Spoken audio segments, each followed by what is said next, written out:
राजनगरमध्ये सगळ्यात आलिशान घर सुशीला नावाच्या एका स्त्रीचे असते. सुशीला एक तरुण, सुंदर आणि अविवाहित स्त्री असते. तिने अजूनही विवाह केलेला नसतो. लोक पैसे मिळवण्यासाठी व्यापार करत असतात, पण सुशीला मात्र पैशांचाच व्यापार करत असते. तिच्याकडे भरपूर संपत्ती असते आणि ती लोकांना व्याजावर पैसे देऊन सावकारीचा व्यवसाय करत असते. एके दिवशी रामलखन नावाचा एक तरुण तिच्याकडून व्याजावर पैसे घेण्यासाठी तिच्या घरी येतो आणि दरवाजा उघडा असलेला पाहून सरळ तिच्या घरात प्रवेश करतो. सुशीलाजी, कुठे आहात तुम्ही? मला थोडे कर्ज पाहिजे होते.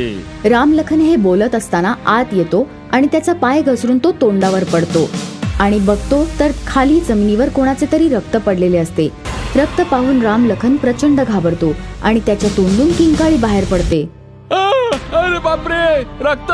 वाचवा, वाचवा! रामलखन असे घाबरून ओरडत असतानाच एक हडळ त्याच्या समोर येऊन उभी राहते. रामलखन तिला भयचकित नजरेने पाहून थरथर कापायला लागतो. सुशीलाजी, तुम्ही हडळ हडळ हडळ. तू अगदी बरोबर ओळखलंस. मी हडळच आहे, पण माझे खरे रूप पाहून तू चांगलं केलं नाहीस. मला माफ करा. मी तुमच्याबद्दल कोणालाही काहीच सांगणार नाही. मी इथून निघून जातो. जा, पण आजपासून तू काहीही काम करायला लायक नसशील, रामलखन. ती हडळ जशी हसायला लागते तसे त्या तेथील जमिनीवर सांडलेले रक्त गायब होऊन जाते आणि रामलखन उठून आपल्या घराकडे धूम ठोकतो. पण नंतर काही अंतर पार केल्यावर तो कोणाला तरी धडकून खाली पडतो. मग तो जेव्हा वर बघतो तेव्हा पुन्हा किंचाळायला लागतो. तू मला सोडून दे. मी चुकूनही तुझ्या घरात पाऊल टाकणार नाही. मला माफ कर. मला माफ कर. पैसे नको आहेत का तुला? नाही, नको. मला जाऊ दे. मला तुझे पैसे अजिबात नको आहेत. तर मग जा, पळ तुझ्या घरी आणि वाटेत कुठेही न थांबता जा, नाहीतर माझ्या तावडीतून तू सुटणार नाहीस. त्यानंतर रामलखन जणू आपले पाय डोक्यावर घेऊन तिथून पळायला लागतो आणि थेट आपले घर गाठूनच दम घेतो. पण घरी जाताच त्याच्या शरीराला आणि जिभेला लकवा होतो. आता तो ना बोलू शकतो ना काही हालचाल करू शकतो. अशा तऱ्हेने रामलखन बिछाण्यावर पडलेले एक जिवंत भूत बनून राहतो. घरच्यांना त्याची ही हालत पाहून खूपच दुःख वाटते. ते जोर जोरात रडू लागतात. अरे देवा, हे यांना काय झाले? यांची वाचा गेली आहे आणि सगळ्या हालचाली सुद्धा बंद झाल्यात. रामलखनची ती अवस्था पाहून त्याची पत्नी शोक विलाप करू लागते. तेवढ्यात सुशीलाची गाडी त्यांच्या घरासमोरून येऊन थांबते. सुशीला त्यातून उतरून त्यांच्या घरात प्रवेश करते. सुशीलाला पाहून रामलखनचे शरीर पुन्हा थरथर कापायला लागते. अरे, काय झालं काकी? तुम्ही अशा रडत का आहात? बघा ना, यांची अवस्था काय झाली आहे. हे बोलू सुद्धा शकत नाहीत आणि काही हालचाल सुद्धा करू शकत नाहीत. मला वाटतं की काकांना लकवा मारलाय, पण कशामुळे हे तर देवालाच ठाऊक. हे तर अजूनही असे थरथरतायत की जणू काही त्यांनी कुठलं भूत, प्रेत नाही तर हडळ पाहिली आहे. मला सुद्धा तसंच वाटतंय. काकी, हे धरा, थोडे पैसे ठेवून घ्या आणि यांचा इलाज करा. त्यानंतर गावातील रामलखन सारखी अवस्था झालेल्या माणसांची संख्या दिवसेंदिवस वाढत जाते. जो कोणी सुशीलाचे खरे स्वरूप बघतो ती त्याची अवस्था तशीच करून टाकत असते आणि मग साळसूतपणे त्या माणसाच्या घरच्यांना काही पैसे देऊ करत असते, म्हणजे कोणी आपल्यावर संशय घेणार नाही असे तिला वाटत असते. त्याचबरोबर सुशीलाच्या मनात पैशाचा मोह वाढत जातो. तिच्या घरात नोटांचा ढीग लागलेला असूनही ती अधिकाधिक नोटा कमवायला तडपू लागते. नोटाच नोटा, नव्या कोरा करकरीत नोटा. मी पैसेवाली हडळ. मी पैसेवाली हडळ. अशा तऱ्हेने काही दिवस निघून जातात. सुशीला मात्र आपल्या घरात नोटा जमविण्यात मशगूल असते. त्याचबरोबर तिच्यामुळे गावातील अपंग होणाऱ्या लोकांची संख्या मात्र वाढत असते. लोक हा निसर्गाचा कोप किंवा एखाद्या रोगाचा प्रकोप समजून घाबरून जातात. त्यावर उपाय योजण्यासाठी ते आता गावाच्या सरपंचांना जाऊन भेटतात. बंधूंनो, ही खूपच गंभीर समस्या आहे. असे चालू राहिले तर हा आजार सगळ्या गावालाच आजारी करून टाकेल. सरपंचजी, यावर काहीतरी नक्की हा उपाय केलाच पाहिजे. कोणातरी मोठ्या डॉक्टरला बोलवून गावातील लोकांची तब्येत तपासूया. माझा भाचा अविनाश खूप मोठा डॉक्टर आहे. मी आजच त्याला फोन करून बोलावून घेतो. उद्यापर्यंत तो इथे नक्की पोहोचेल. मग गावकऱ्यांची सल्लामसलत करून सरपंच आपल्या भाच्याला म्हणजेच डॉक्टर अविनाशला गावाकडे बोलवून घेतात. अविनाश गावात आल्याची बातमी मिळताच सुशीला सावध होते आणि त्यालाच आपली शिकार करण्याचा निर्णय घेते. जशी रात्र होते तशी अविनाशच्या खोलीत भीतीदायक वातावरण निर्माण होते. खिडकीची दारं जोर जोरात एकमेकांवर आपटायला लागतात. वीज गायब होते. त्याचबरोबर ती हडळ त्याला आवाज देत म्हणते, डॉक्टर बाबू, ओ डॉक्टर बाबू, जरा आपल्या आसपास तर बघा. हा आवाज ऐकून अविनाश झोपेतून खडबडून जागा होतो. तो आजूबाजूला बघतो आणि चकित होऊन जातो. खिडकी उघडीच असते आणि त्यातून शेकडो काजवे घरात शिरतात. ते दृश्य पाहून अविनाश घाबरून जातो आणि जोरात ओरडून आपल्या मामाला हाक मारू लागतो. मामा, हे काय घडत आहे? इथे नक्कीच काहीतरी गडबड आहे, लवकर इकडे ये. आता अविनाश ओरडून आपल्या मामाला बोलवत असतानाच अचानक तिथली दिवे उघडझाप करू लागतात आणि मग ती हडळ तिथे येते. तू इथे का आलायस डॉक्टर? आता तू सुद्धा अपंग होऊन जाशील. मला माफ कर, मी उद्याच हे गाव सोडून निघून जातो. नाही जाऊ शकत तू, आता इथेच राहशील. मग ती त्याला सुद्धा अपंग करून तिथून निघून जाते. सकाळी अविनाशची ती अवस्था पाहून सरपंच आणि बाकीच्या गावकऱ्यांची अवस्था दुविधा होऊन जाते.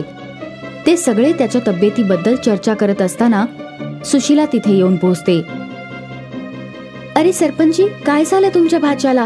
हा तर लोकांचे इलाज करायला आला होता आणि स्वतःच रुग्ण होऊन पडला. काय करणार सुशीला देवी, न जाणे गावात कोणती पीडा वावरत आहे. मला तर काहीच समजत नाहीये. आपल्याला जे समजत नाही त्याबद्दल फार विचार करू नका. ठीक आहे, निघते मी. या डॉक्टरची काळजी घ्या. सुशीलाचे ते असे बोलणं ऐकून सरपंचांना तिच्यावर संशय येऊ लागतो आणि मग रात्र होताच सरपंच काही गावकऱ्यांना घेऊन सुशीलाच्या घरी घुसतात आणि बघतात तर काय, सुशीला खरोखरची हडळ असते. तिने आपल्या घरात नोटांचे ढीग जमा करून ठेवलेले असतात. त्यावेळेस ती हडळीच्या रूपातच त्या नोटांच्या ढिगांशी खेळण्यात दंग असते. पण जेव्हा ती सगळ्यांना बघते तेव्हा ती रागाने लाल होते. मग ती त्यांना पण आपली शिकार बनवण्याचं ठरवते. आता तुझे खरे रूप आम्हाला समजले आहे. आता काय बोलशील तू, पैसेवाली हडळ? मी तुम्हाला सुद्धा अपंग बनवून टाकेन.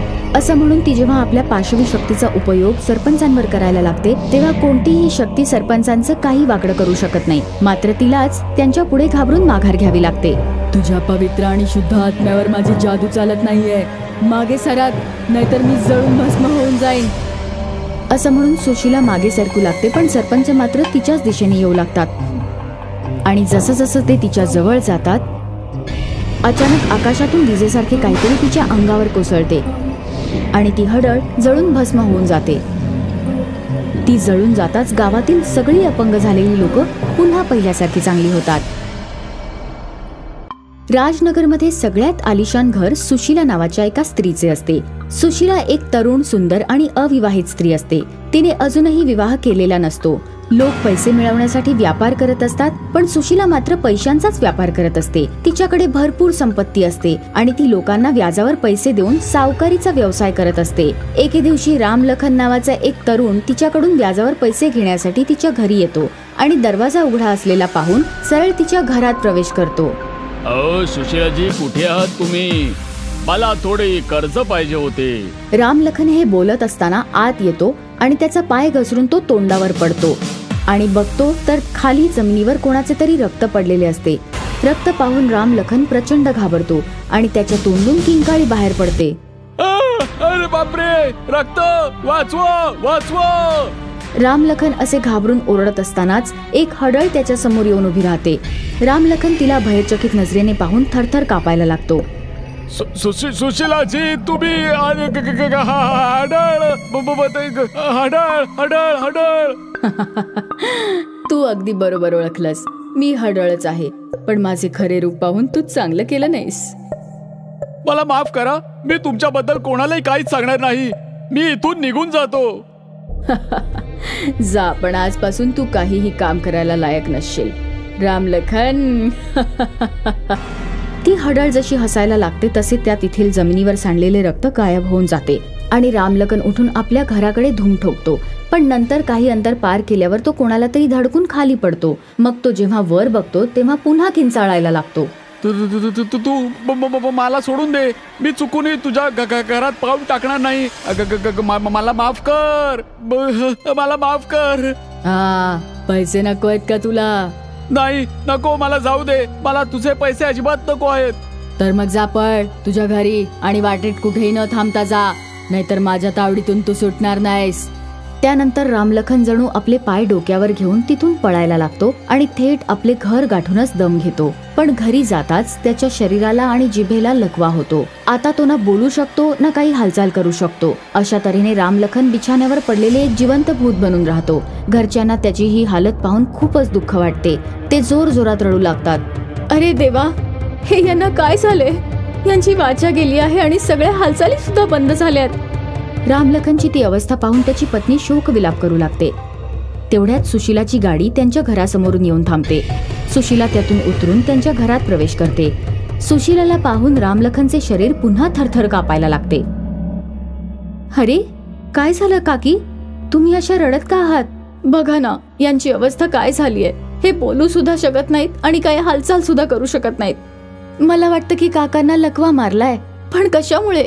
हे तर देवालाच ठाऊक. हे तर अजूनही असे थरथरतायत की जणू काही त्यांनी कुठलं भूत प्रेत नाही तर हडळ पाहिली आहे. मला सुद्धा तसंच वाटतंय. काकी, हे धरा, थोडे पैसे ठेवून घ्या आणि यांचा इलाज करा. त्यानंतर गावातील रामलखन सारखी अवस्था झालेल्या माणसांची संख्या दिवसेंदिवस वाढत जाते. जो कोणी सुशीलाचे खरे स्वरूप बघतो ती त्याची अवस्था तशीच करून टाकत असते आणि मग साळसूतपणे त्या माणसाच्या घरच्यांना काही पैसे देऊ करत असते, म्हणजे कोणी आपल्यावर संशय घेणार नाही असे तिला वाटत असते. त्याचबरोबर सुशीलाच्या मनात पैशाचा मोह वाढत जातो. तिच्या घरात नोटांचा ढीग लागलेला असूनही ती अधिकाधिक नोटा कमवायला तडपू लागते. नोटाच नोटा, नव्या कोरा करकरीत नोटा. मी पैसेवाली हडळ. मी पैसेवाली हडळ.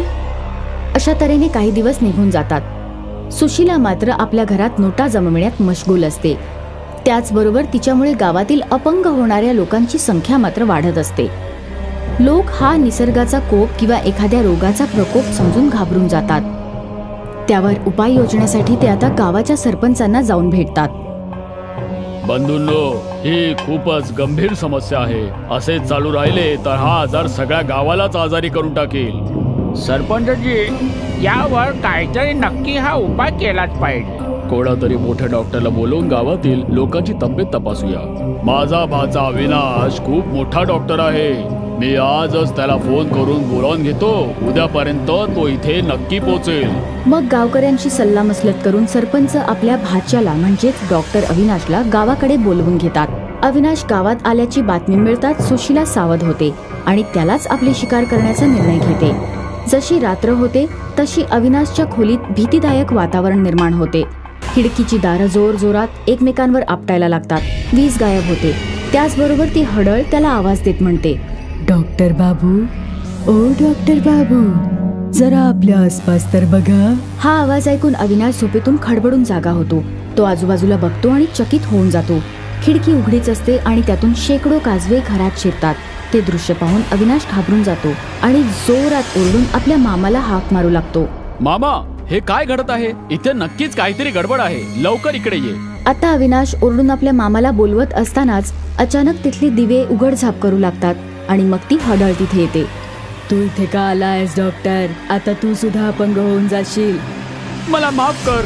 मी उद्याच हे गाव सोडून निघून जातो. नाही जाऊ शकत तू आता. इथेच राहशील.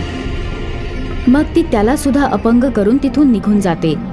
सकाळी अविनाशची ती अवस्था पाहून सरपंच आणि बाकीच्या गावकऱ्यांची अवस्था दुविधा होऊन जाते.